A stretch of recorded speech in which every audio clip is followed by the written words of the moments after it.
Please welcome the Democratic nominee for Vice President, Governor Tim Walz.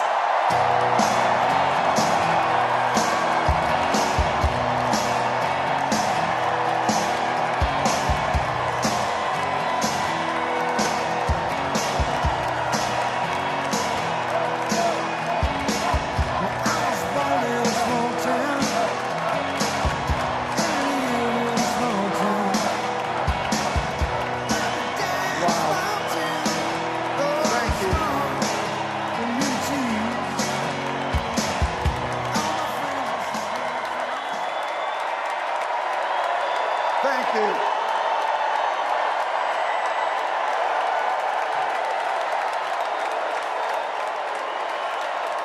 Thank you.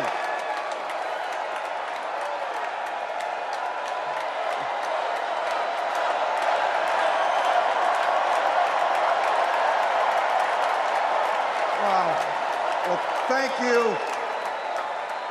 Thank you, first of all, to Vice President Harris. Thanks for putting your trust in me and for inviting me to be part of this incredible campaign. And a thank you to President Joe Biden for 4 years of strong, historic leadership.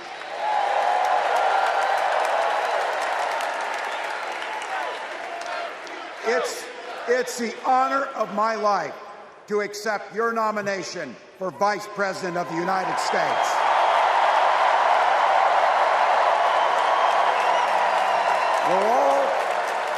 We're all here tonight for one beautiful, simple reason.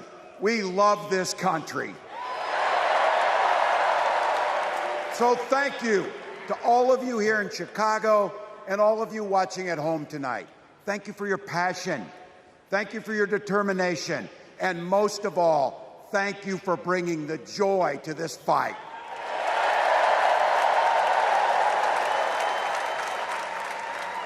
Now, I grew up in Butte, Nebraska, a town of 400 people. I had 24 kids in my high school class, and none of them went to Yale. But I'll tell you what, growing up in a small town like that, you learn how to take care of each other. That family down the road, they may not think like you do. They may not pray like you do. They may not love like you do. But they're your neighbors. And you look out for them, and they look out for you. Everybody belongs. And everybody has a responsibility to contribute. For me, it was serving in the Army National Guard. I joined up 2 days after my 17th birthday, and I proudly wore our nation's uniform for 24 years. My dad, a Korean War-era Army veteran, died of lung cancer a couple years later. He left behind a mountain of medical debt. Thank God for Social Security survivor benefits. And thank God for the GI Bill that allowed my dad and me to go to college, and millions of other Americans. Eventually, like the rest of my family, I fell in love with teaching. Three out of 4 of us married teachers. I wound up teaching social studies and coaching football at Mankato West High School. Go Scarlets! We ran a 44 defense. We played through to the whistle on every single play, and we even won a state championship. Never closed the yearbook, people. But it was those players and my students who inspired me to run for Congress. They saw in me what I had hoped to instill in them, a commitment to the common good, an understanding that we're all in this together. and the belief that a single person can make a real difference for their neighbors. So there I was, a 40-something high school teacher with little kids, zero political experience, and no money, running in a deep red district. But you know what? Never underestimate a public school teacher. Never.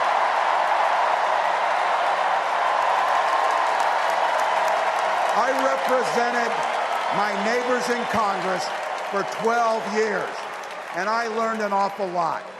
I learned how to work across the aisle on issues like growing the rural economies and taking care of veterans. And I learned how to compromise without compromising my values.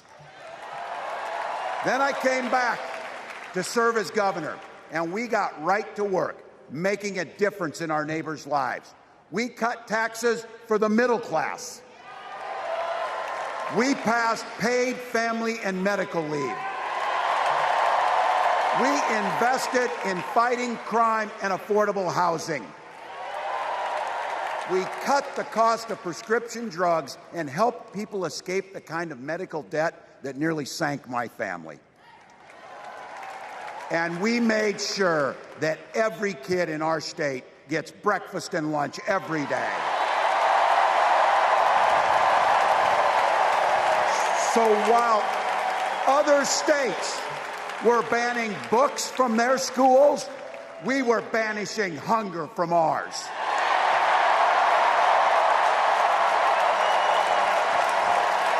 We also protected reproductive freedom because in Minnesota, we respect our neighbors and the personal choices they make. And even if we wouldn't make those same choices for ourselves, we've got a golden rule. Mind your own damn business.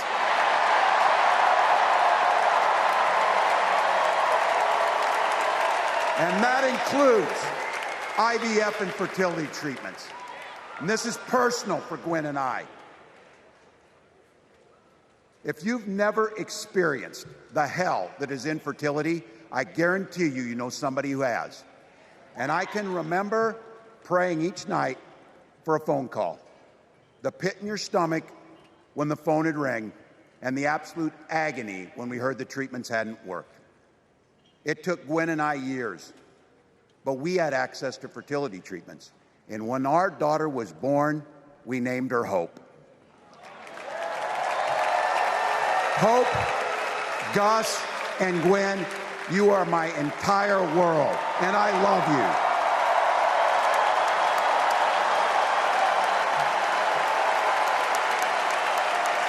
I'm letting you in on how we started a family because this is a big part about what this election is about.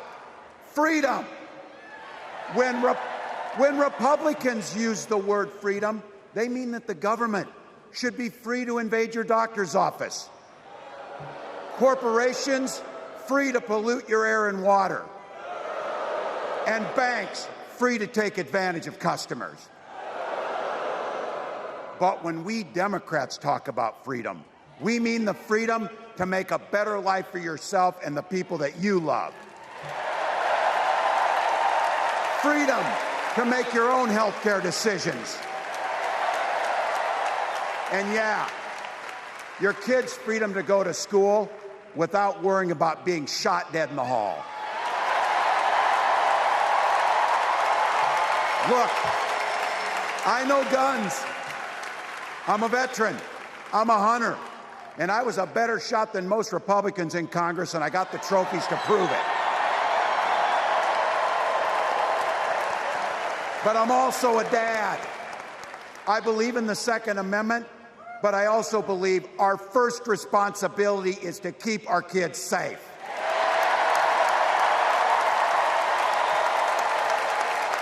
That's what this is all about. The responsibility we have to our kids, to each other, and to the future that we're building together, in which everyone is free to build the kind of life they want. But not everyone has that same sense of responsibility. Some folks just don't understand what it takes to be a good neighbor. Take Donald Trump and J.D. Vance. Their Project 2025 will make things much, much harder for people who are just trying to live their lives. They spent a lot of time pretending they know nothing about this. But look, I coached high school football long enough to know, and trust me on this, when somebody takes the time to draw up a playbook, they're going to use it.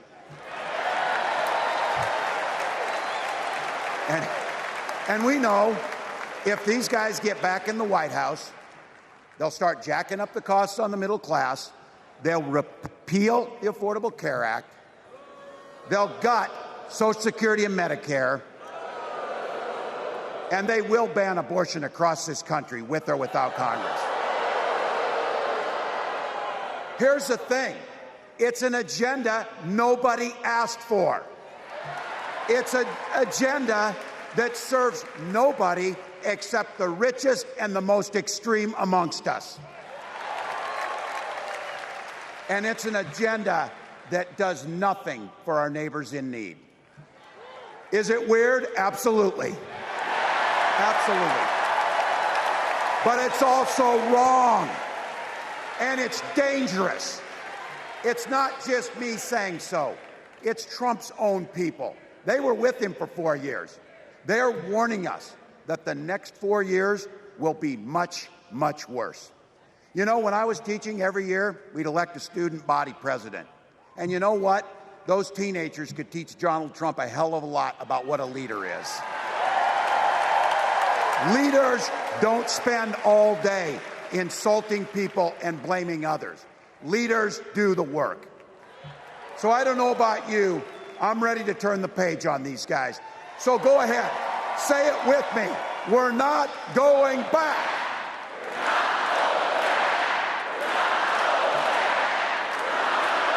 We've got something better to offer the American people. It starts with our candidate, Kamala Harris. From her first day as a prosecutor, as a district attorney, as an attorney general, as a United States senator, and then our vice president, she's fought on the side of the American people. She's taken on the predators and fraudsters. She's taken down the transnational gangs, and she stood up to powerful corporate interests. She has never hesitated to reach across that aisle if it meant improving your lives. And she's always done it with energy, with passion, and with joy. Folks, we've got a chance to make Kamala Harris the next president of the United States.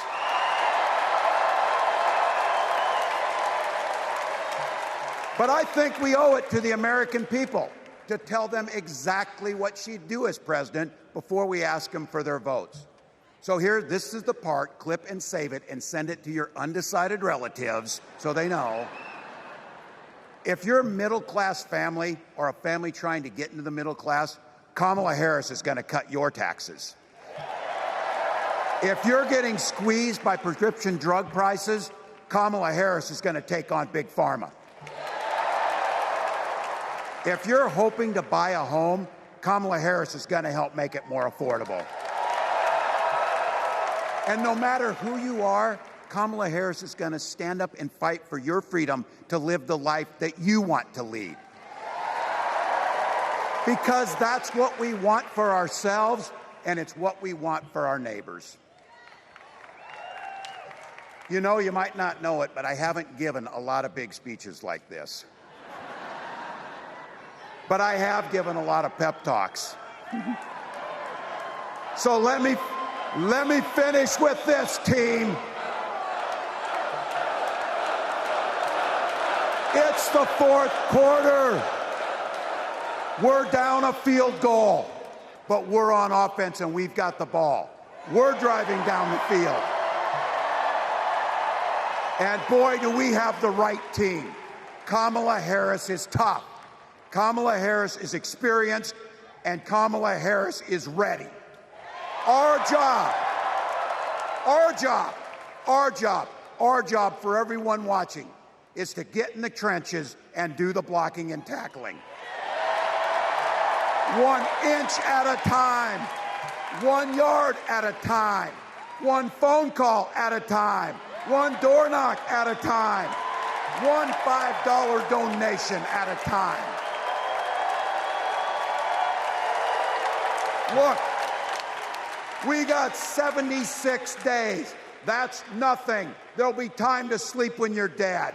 We're going to leave it on the field. That's how we'll keep moving forward. That's how we'll turn the page on Donald Trump. That's how we'll build a country where workers come first. Healthcare and housing are human rights. And the government stays the hell out of your bedroom.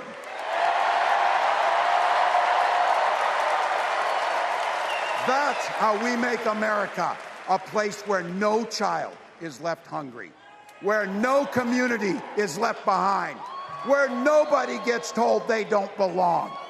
That's how we're going to fight. And as the next president of the United States always says, when we fight, when we fight, when we fight,